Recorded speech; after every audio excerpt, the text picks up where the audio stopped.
Hello brothers and sisters, how's it going? Hopefully I'm in focus and it looks pretty right now. I am getting over being sick. I was out for 2 weeks after I had made the trailer announcing that the vlog was coming back, and whatever was going around, I got it, and it had me bedridden for about a week or two. It was pretty awful.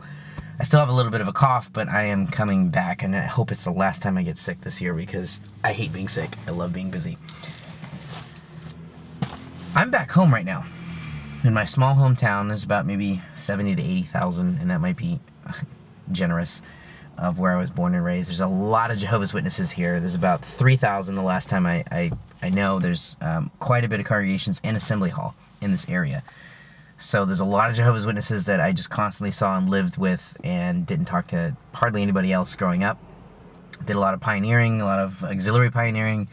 And I found, I've had this for a while, but I found my old book bag. This was a gift from my mom to encourage me to continue preaching the good news and putting in those hours.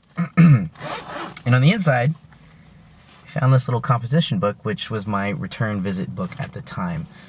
A lot of brothers and sisters were using a little book to do a... I'm being distracted here for a second. I'm getting to my main point. They're starting to use the apps, third-party apps, to count their time and their return visits. I still have this little guy.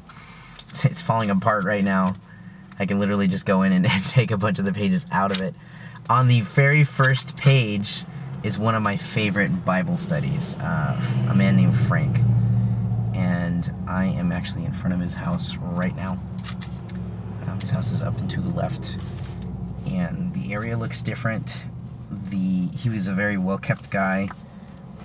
The yard looks different. There's someone standing out there, some kid, some young boy. I don't think he lives there anymore, so this episode might be a bust. But my idea was to go find him and see if he was still studying with Jehovah's Witnesses, because I was studying with him for about a good 8 months, maybe a year. Then I got disfellowshipped. And he was still studying. I handed him off to a good, very dear friend of mine who was a father and a previous pioneer, and he's currently brainwashing his children into the cult of Jehovah's Witnesses. And I wanted to check and see, what Frank is up to. If he's still studying, I want to, see where he's at. If he's not studying, I want to congratulate him and apologize that I was trying to, without knowing, but trying to brainwash him into the cult of Jehovah's Witnesses. So the front yard of this place actually looks completely different than I remember. There's a paved road here and now. It looks a lot nicer. There's sidewalks. I've done some upgrades to the area. It looks different. I'm going to try to find out if Frank is still there, or where he went. I don't really feel or think that he does live here anymore, but we're going to find out. Be nice if I could contact my old pioneer buddies. They would probably tell me. And a family. So I nervously got out of my car and approached the family, and the girl's name she was super sweet. Her name was Deborah. I told her, I was, hey, I was looking for Frank. Frank used to be here. Used to be, this guy. He's really cool. Stopping in town, saying hi to some friends, and he's one of the ones I wanted to see. And she's like, oh, Frank doesn't live here anymore. He used to be the landlord. He sold the property, and my heart immediately sank and just dropped. I was like, oh, shit. We ended up having a great conversation with Deborah. We talked about Jehovah's Witnesses and Mormons, and she's Christian. Great, good for her. But I told her the keywords to keep Jehovah's Witnesses away from her household, and she had some dealings with them, and they really freaked her out, and she decided to not, and it was great. And then she gave me a referral to the next door lady's house, Linda, who used to be kind of tight with Frank. So I went over there, and Linda was also a sweetheart. First off, number one, I live in a medium-sized city now, and I forgot how kind and friendly and open people are from a smaller town. Like, I have maybe 70,000 people where I'm originally from, and just how nice these people were was a little off-putting, but pretty cool. Talked to her. We spent like 20 minutes talking, and she said, oh, wait, this dude on the other side of the property was really tight with Frank. Give him, go talk to him. Frank comes by and says hi to him once every month or two. And so I was like, okay. So I went over to this next house, and the guy didn't speak any English, but went over there, and the guy unfortunately didn't speak any English, and I was like, oh, Carlos, amigo with Frank. He's like, oh, amigo, see. And I was like, yes, beautiful. So we linked up, and then Carlos comes out, and I was like, yeah, tight. You know, Frank and I were homies. We're good friends, and I don't live here anymore, but I was born and raised in here, and I wanted to say hi to him. And he's like, get in your car, follow me, and because he lives 20 minutes away, and I'll take you right to his house. And Frank doesn't have a cell phone. He's an older gentleman. He doesn't have a cell phone. He only has a landline, and I guess he didn't have his number. But I nervously got in my car, and he was joking around with me. He's like, and I'm going to take you to see him because I'm going to make sure you don't murder him either. And I was like, oh yeah, totally. I'm going to stab Frank in the eyeballs. I followed this guy. He takes me 20 minutes into the town that I was born in, and he gets out of the car, and he's like, you wait here for a second, let me go say hi to these people and make sure it's cool. Then he's like, oh yeah, he's a friend of Frank, and Frank is, I was like, oh yeah, bring him in, and I'm like, okay. So I go to the front door, and I meet his sister, Trish. She's a very nice lady. And then I meet Frank, and immediately he's like, oh. He looks at me, he's like, I vaguely remember you, but I know you. And I was like, I was the Jehovah's Witness kid that was studying with you for a year. And he's like, oh my God. And I just gave him the biggest hug. And we met. I was going to bring the camera with me, but based off of everything that had happened, I just felt like it wouldn't be appropriate for me to stick a camera in this guy's face.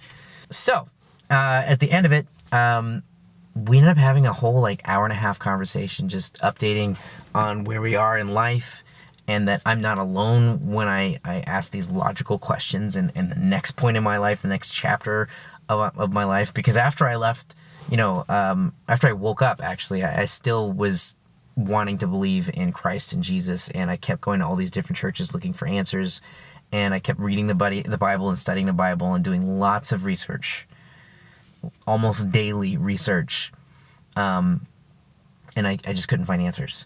And he felt the same way. And that's why I remembered him, because some of the questions he was asking helped me see that our Bible studies, our service, our brainwash thinking, the JW's Bible studies, the JW's service is very highly organized, and unless you're a favorite, there's not a lot of help. So I had to pull from other pioneers from other congregations sometimes to study with this guy. And he was very logical, very kind, very open. And that stuck with me, because the questions he asked stuck with me. And they have actually brought me to the next chapter of my life and how I feel, which I'll share with you guys in the future. Although you probably can kind of catch on what I'm probably leaning towards right now. We end up having an hour-and-a-half conversation just going, yes, and amazing, and having all these dope-ass conversations. And I'm really glad I did this. I took this major risk of not knowing where this guy is, talking to all these people, thinking I was going to die when I was driving on the way down here. I was like, I hope I don't get shot and stabbed following some dude I barely know and I met for 5 minutes. And it ended up turning out great. And Frank's a really nice guy. I told him about the YouTube channel, the movement, that he's not alone online. There's huge groups of people that think and feel like he does. And I'm going to have another conversation with him hopefully in the next few weeks, and hopefully get a vlog up of that soon, because I think what he has to say stuck with me, and it's validated, especially for a lot of EXJWs, ex-Mormons, ex-Scientologists need to hear, is that ability to think critically and see through the cracks and see past taking someone else's word for things. So as bad as I wanted to film a bunch of things, I had to hold myself back and go, Cameron, wait a minute.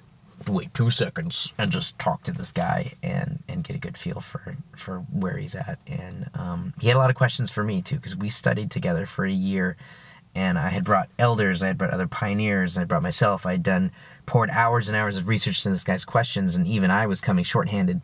And I'm looking back into the elders going, what do I say? What do I do? And one of the elders went off on him at the door, and I apologized for that. And I apologize for, saying, hey, I was brainwashed, so I was trying to brainwash you too. Because when it comes down to it, they don't have answers to the questions that need to be questioned. It's been a great day. Thought I'd share that small bit with you, a little update on a vlog. More will be coming soon. Brothers and sisters, you're my new brothers and sisters. We may not be linked to a faith, but we are linked to our past, whether that's an ex-cult victim from Jehovah's Witnesses or whatever else. we're family, and we're facing the same struggles together. If this video helps you out, got you interested, please give it a thumbs up. It lets me know that the work that I'm doing is beneficial for you guys. Subscribe so that way you can see the future upcoming videos and the interview that I'm going to have with Frank. If you have any kind words to say, let me know. Or if you have any questions, I'll try my best to get back. And I do see the comments. I do see you guys. Got a lot of big news, a lot of big things coming that I've been holding off on talking about for a long time, and I'm just dying to share them with you. So I will see you all